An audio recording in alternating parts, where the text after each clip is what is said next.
राहुल गांधी की पेशी, महाराष्ट्र का संकट और राष्ट्रपति चुनाव, क्या इन तीनों में कोई रिश्ता है, कोई कनेक्शन? दोस्तों, रतन लाल बोल रहा हूं। काम की बात में आपका स्वागत है और पेश है अम्बेडकर नाम।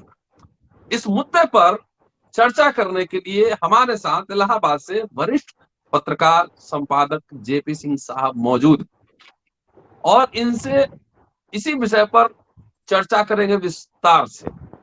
राष्ट्रपति का चुनाव है 22 जुलाई को। भाजपा ने एक सियासी चाल चलते हुए पहली बार आजाद भारत के इतिहास में एक ट्राइबल महिला को, पढ़ी लिखी पॉलिटिकल लेडी है, उनको राष्ट्रपति का उम्मीदवार बनाया है। और विपक्ष ने पुराने भाजपाई यशवंत सिन्हा को उम्मीदवार बनाया। चुनाव बड़ा दिलचस्प होने वाला है, लेकिन जिस तरीके से पेशी हो रही है राहुल गांधी की और महाराष्ट्र में संकट है, क्या इसका कोई रिश्ता है राष्ट्रपति चुनाव से? इस पे बात करने जा रहे हैं जेपी सिंह साहब से। सर, स्वागत है आपका। नमस्कार जी। नमस्कार। क्या सर, क्या देखिए सर, है ये सब मामला? जी देखिए सर, इस सरकार की एक खासियत तो है ना। जी इस सरकार की एक खासियत है मोदी सरकार की कि जब से आई है तब से ये सरकार कुछ न कुछ ऐसा करती है जिससे वास्तविक मुद्दे जो है वो हमेशा पीछे छूट जाते हैं और पूरा देश विपक्ष सहित नए मुद्दे पर बहस करने लगता है।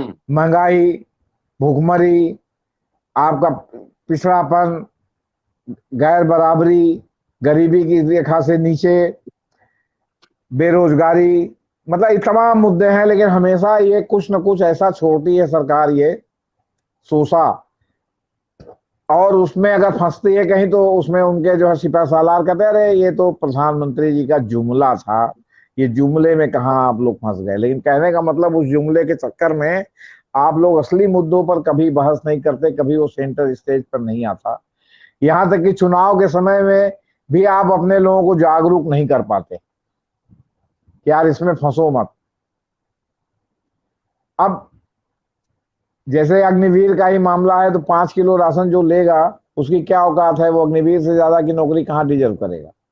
इस बात को कैसे जो है अपने लोगों को समझाया जाए, जो हमारे 5 किलो राशन लेने वाले लोग हैं और जो इनको जिताने में जिन्होंने अभी हाल के चुनाव में बहुत बड़ी भूमिका अदा की। एनीवे, तो कुल मिला के ये देखिए कि इस समय जुलाई में राष्ट्रपति चुनाव है और राष्ट्रपति चुनाव के पहले, अभी इसके पहले यूपीए के सरकार में या इनके सरकार में भी ये होता रहा कि आपस में बातचीत करके एक कंसेंसस कैंडिडेट खड़ा किया जाता था जिसके खिलाफ कोई खड़ा नहीं होता था और जो है वो एक प्रकार से निर्विरोध चुनाव हो जाता था। तो जैसे रामनाथ कोविंद का ही हुआ, अब्दुल कलाम का हुआ था, और भी इस तरह है, कांग्रेस के समय में भी ऐसा हुआ था। तो अब भाई मोदी जी अहंकार में है, वो बात करेंगे नहीं। राजनाथ को भी उन्होंने तब बात करने के लिए कहा कि जब विपक्ष के लोग आपस में खेमेबंदी शुरू कर दिए। तो और विपक्ष में भी तमाम नाम चला, अंत में आते आते यशवंत सिन्हा के नाम पर टिका मामला, क्योंकि जब आपकी 10 पार्टी होगी तो जो कॉन्सेंसस कैंडिडेट होगा उसी को तो आप जो है चुनाव लड़ाएंगे ना। लेकिन अब भाजपा के सामने तो ये स्थिति है ना, क्योंकि अब की बार ये लगातार जो है आ रहा है कि अगर वास्तव में संपूर्ण विपक्ष मिल जाए तो भाजपा से ज्यादा वोट है उसका, मतलब राष्ट्रपति चुनाव में खेल हो सकता है। तो इनको ऐसा ही कोई कैंडिडेट उतारना था जब इन्होंने बात नहीं किया, कि ताकि जो है एक सेंटिमेंटल मामला हो जाए और कई स्टेट के लिए हो जाए कि साहब उनके यहाँ आदिवासी आबादी बहुत ज्यादा है, इसलिए उनको सोचना पड़ेगा कि वो किसको वोट दें, और उसमें भी कम से कम जो आदिवासी एमएलए एमपी चुन के आए हैं उनके लिए सोचने की बात है। लेकिन इसके पहले मैं आपके चैनल के माध्यम से सारे अपने दलित साथियों से ये रिक्वेस्ट कर रहा हूं कि सिवाय इसके कि एक दलित राष्ट्रपति बना था, उसने दलितों के उत्थान के लिए क्या किया, या उसने अगर दलित राष्ट्रपति बना था तो अपने व्याख्यान में ही बाबा साहब अम्बेडकर की तरह उसने कौन सी दिशा अपने समाज को दी जिस पर समाज जो है वो आगे बढ़े। हमारा ख्याल है अगर ये आप खोजने जाएंगे तो आपको शून्य के अलावा एक नंबर भी नहीं मिलेगा। तो कहने का मतलब है कि आप आदिवासी महिला हैं, इस बात से खुश हो जाएं, बहुत अच्छी बात है। वो आदिवासी खड़ा करते हैं, हम आदिवासी खड़ा करते हैं, उससे खुश हो जाएं, ये अच्छी बात है।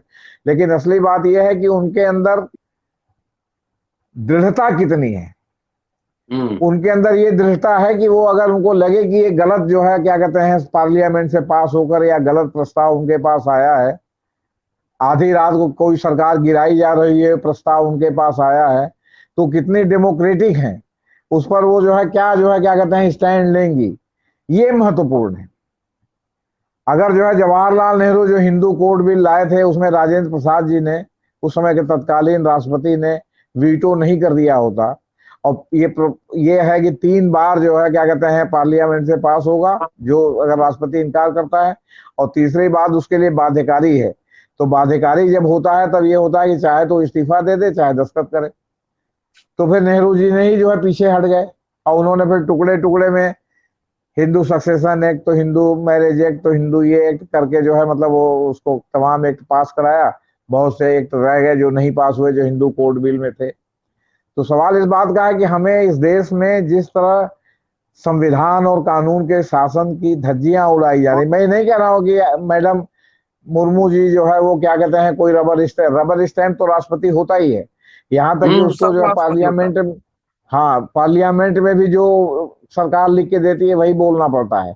यहाँ तक कि जी। आपका जो क्षमादान की अपील जाती है किसी के जो है फांसी की सजा में, उसमें भी जो सरकार केंद्र सरकार उसको जो है सिफारिश करती है फैसला लेने के लिए, वो सिफारिश करता है, उसका अपना जो है वो, तो भारत में यही प्रोपोगंडा। लेकिन फिर भी ऐसे राष्ट्रपति भारत में हुए, राजेंद्र प्रसाद जी का जैसे हमने नाम लिया, जो कम से कम, या ज्ञानी जैल सिंह को भी कह सकते हैं, जो कम से कम आप पर एक लगाम लगाने का काम कर सकते हैं कि भाई अपनी अप्रसन्नता व्यक्त करते हैं कि हम ये नहीं करेंगे, आप दोबारा पास कराइए, आप तिबारा पास कराइए, फिर हमारे सामने आ जाएगा कि हम इस्तीफा दें या हम क्या करें, आप सुधार के कराइए।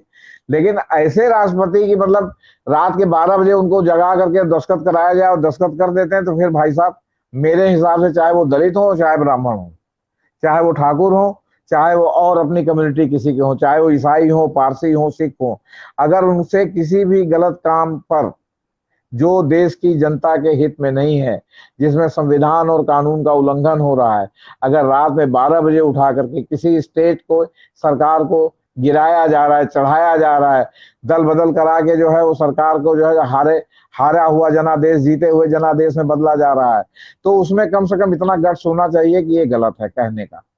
और अगर ये हमारे राष्ट्रपति में नहीं है तो ये भी एक प्रकार से समझ लीजिए कि सजावटी वस्तु है। कल रतन लाल जी बैठे थे, आज जेपी सिंह बैठे हैं, कल कोई और जो है क्या कहते हैं उसमें बैठ जाएगा, कल कोई और उसमें जो है आकर के बैठ जाएगा। हाँ, हमारे कम्युनिटी के लिए, हमारे कमजोर तबके के लिए अगर ब्राह्मण ठाकुर वैश्य के अलावा कोई बैठता है तो ये एक गर्व और प्राइड का विषय है कि उनकी कम्युनिटी से किसी को राष्ट्रपति बनाया गया। लेकिन अगर वो उसके साथ अगर वो अपना गट्स प्रदर्शित करता है तो इतिहास में वो अमर हो जाएगा। वो उन राष्ट्रपतियों की श्रेणी में नहीं रहेगा कि भारत का में अभी तक जो है 10 राष्ट्रपति बन गए, 15 राष्ट्रपति बन गए, अमेरिका में 77 राष्ट्रपति बन गए, तो 78 राष्ट्रपति बन गए, संख्या में नहीं शामिल होगा। वो शामिल होगा कि हाँ एक राष्ट्रपति द्रौपदी मुर्मू जी थी। जैसे आज भी डॉक्टर राजेंद्र प्रसाद जी का जिक्र मैंने आपसे किया, ज्ञानी जैल सिंह का जिक्र हमने आपसे किया, ये मतलब 12 बजे रात में जो है दस्तखत करने वालों में नहीं थे, ये उसको बाकायदे देखते थे, पढ़ते थे, समझते थे, और अपने भी मान ली उनकी अपनी व्यक्तिगत विचारधारा, क्योंकि राष्ट्रपति किसी राजनीतिक विचारधारा का व्यक्ति नहीं होता, वो संविधान और लोकतंत्र का जो है सबसे सर्वश्रेष्ठ माने चीफ जस्टिस ऑफ इंडिया को भी राष्ट्रपति शपथ दिलाते हैं, सबसे बड़ा कस्टोडियन है। तो इसलिए उसका जो है वो ऑर्नामेंटल होने के बजाय उसका एक्टिविस्ट होना बहुत जरूरी है, ऐसा मेरा व्यक्तिगत मानना है। अब दूसरे बात पर आइए, राहुल गांधी। राहुल गांधी के मामले में सारा मामला क्रिस्टल क्लियर है। ये उसी तरह है जैसे किसी मामले में न एक पैसा दिया गया न एक पैसा लिया गया, लेकिन विनोद राय नामक सीएजी ने लिख दिया कि इसमें इतना घोटाला होने की आशंका थी, आशंका हो सकती थी, उसके आधार पर तमाम लोगों पर जांच पड़ताल, हाई कोर्ट, सुप्रीम कोर्ट गया और मामला टाई फिक्स हो गया।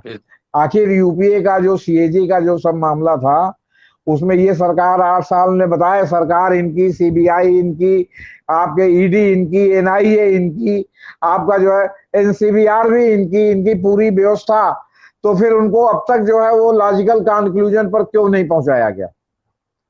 2G स्पेक्ट्रम का जो ऑक्शन था, जो ऑक्शन के मामले में कहा गया कि साहब इसमें बड़ी बेईमानी हो रही, पता चला आपने आगे ऑक्शन का सब मामला कैंसिल कर दिया, आपने नए सिरे से ऑक्शन किया।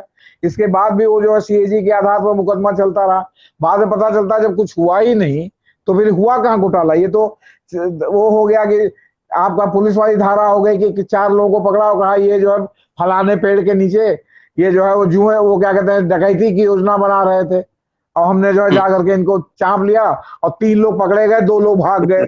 मतलब वो 2 लोग की भी गुंजाइश थोड़ी जिनको उस मामले में नाधना है। आपसे बता दें, ये अंग्रेजों के जमाने की स्टाइल है।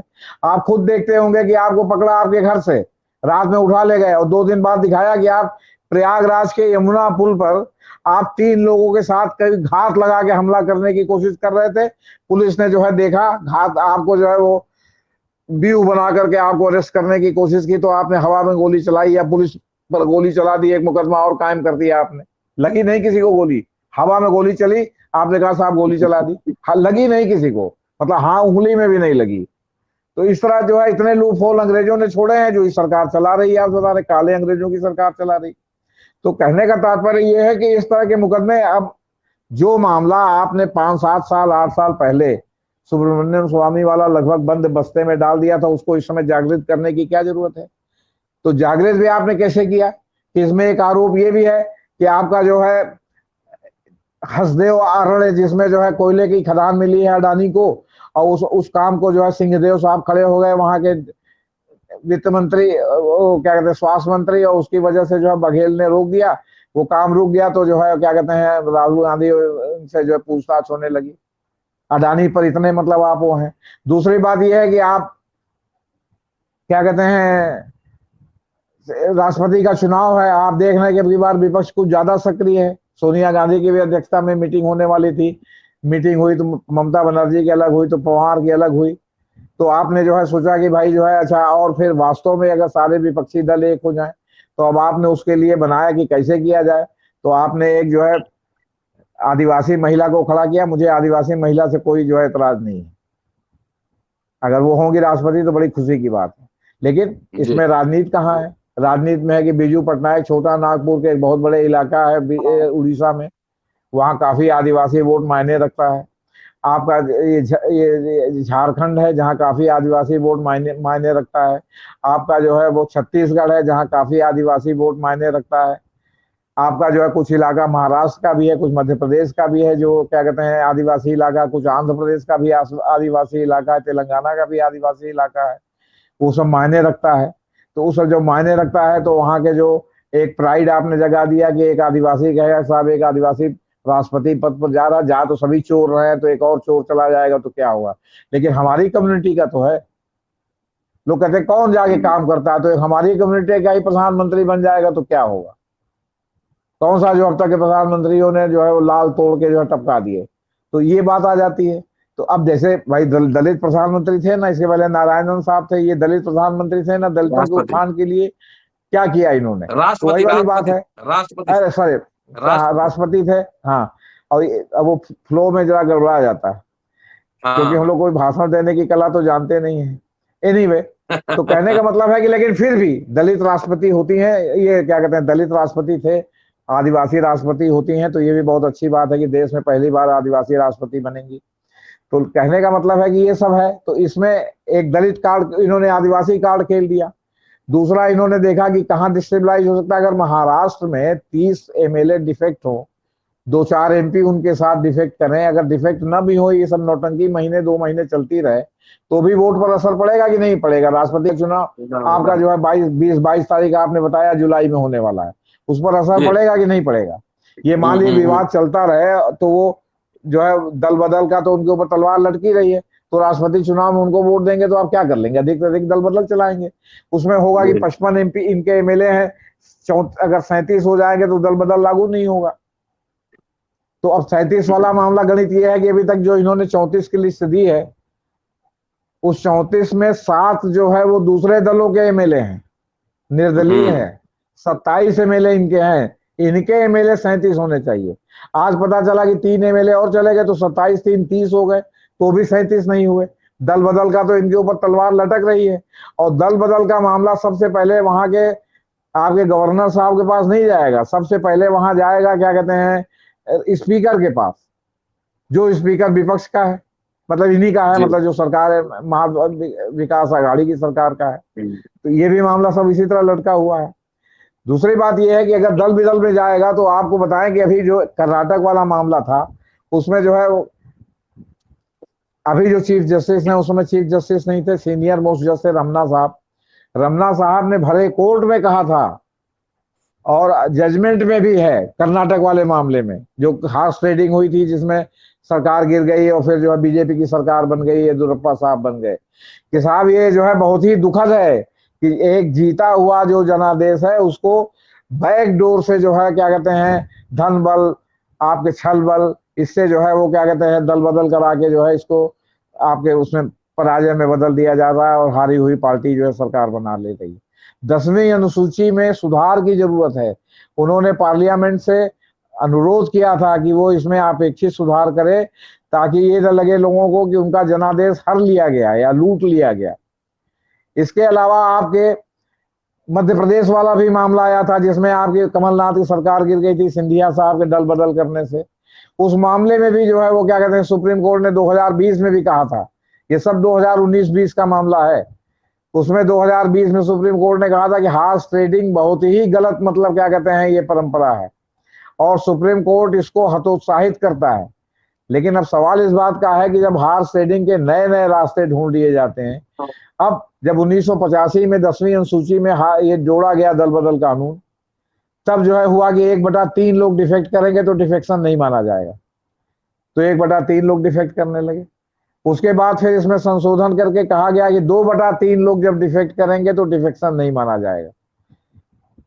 तो अब 2/3 अगर संख्या नहीं होती तो इस्तीफा दिला दिया जाता है, तो उतनी सीट खाली हो जाती है। और अगर नेक टू नेक फाइट है 10 सीट 5 सीट 15 सीट पर अगर जो है सरकार बनी हुई है, तो पता चला कि उन्होंने आपके 18 एमएलए को गिरा दिया, इस्तीफा दिलवा दिया, तो आपकी सरकार गिर गई, इनकी सरकार बन गई। लेकिन महाराष्ट्र में ऐसा नहीं है।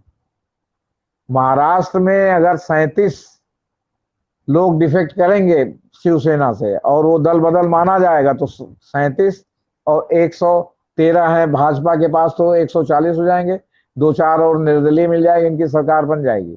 लेकिन अगर 27 30 या 32 या 34 तक 37 से कम लोग अगर दल बदल में जो है वो क्या कहते हैं अयोग्य ठहरा दिए जाएंगे तो फिर बीजेपी की सरकार नहीं बनेगी, तो भी उन्हीं का बहुमत रहेगा, क्योंकि जी बहुमत का जी जी। आंकड़ा कम हो चलिए, जाएगा, उतने पर बहुमत देखा इसका जाएगा।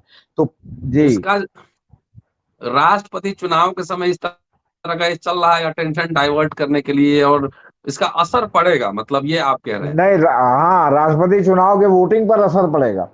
अब देखिए, जी जी जी जी। आपके झारखंड मुक्ति मोर्चा के बारे में कहा जा रहा है कि वो जो है मुर्मू को ही सपोर्ट करेगा आदिवासी होने के नाते। बीजू पटनायक, हम्म। वो जो आपके पटनायक साहब हैं उड़ीसा में मुख्यमंत्री, उन्होंने जो है बीजू पटनायक जनता दल के, उन्होंने कह दिया कि साहब हमारे राज्य की जो है ये गर्व का विषय है, हमारे राज्य की लड़की है मुर्मू, हम लोग इन्हीं का सपोर्ट करेंगे। तो अब दो विपक्ष गया ना, जबकि वहां तो मान लीजिए कि उनकी इंडिपेंडेंट सरकार है, अपनी सरकार है, भले बीजेपी शामिल ना हो, लेकिन झारखंड मुक्ति मोर्चा में तो कांग्रेस भी शामिल है, आपके जी राष्ट्रीय जी जनता दल भी शामिल है और भी विपक्षी दल शामिल है। तो कहने का जी मतलब है जी। ये वोट कम होता गया ना, तो ये जो आपका जो चुनाव का गणित है, ये जो चुनाव के गणित में जो वोटों का गणित है, उस वोटों के गणित में जो आप एज है आपका, आप उनसे ज्यादा है, तो वो जो ज्यादा जो है वो कम हो रहा है ना। जी तो जी जी। अब सवाल इस बात का नहीं है कि वो जो है मुर्मू, द्रौपदी मुर्मू चुनाव जीतेंगी या चुनाव हारेंगी। वो चुनाव जीतेंगी तो भले आदिवासी महिला होने के नाते हमारे लिए गर्व का विषय हो, देश के लिए गर्व का विषय हो, लेकिन वो भाजपा के लिए भी एक राजनीतिक विजय है कि उसको अगले हम्म। 5 साल के लिए जो है अगर उसकी सरकार लगातार रहती है तो उसको राष्ट्रपति की ओर से जो है क्या कहते हैं कोई चिंता का विषय नहीं है। 11-12 बजे रात में भी वो जगा के जो चाहेगा दस्तखत करा लेगा, इसी आधार पर उनको जो है वो राष्ट्रपति बना रहा है। और विपक्ष का हुआ ठीक। तो हो सकता है कि उसमें मीन मेक निकाले कि आपने ये जो जनरल बिल है इसको आपने बजट बिल बना के कैसे जो है वो क्या कहते हैं पारित करा लिया। हम इसको जो है इस पे जो है सुप्रीम कोर्ट से जो है वो सलाह लेंगे कि ये उचित है, तो ये फंसेगा मामला कि नहीं फंसेगा? एकदम सर। तो शुक्रिया सर, आपने बहुत ही अच्छे से समझाया हमारे दोस्तों को और मुझे भी। दोस्तों, जेपी सिंह साहब हैं, पूरा वीडियो सुनिए और शेयर सब्सक्राइब जरूर करते रहिए। जल्दी आपसे मिलता हूं दूसरे एपिसोड में किसी और खास मुद्दे पर। शुक्रिया, नमस्कार सर। सर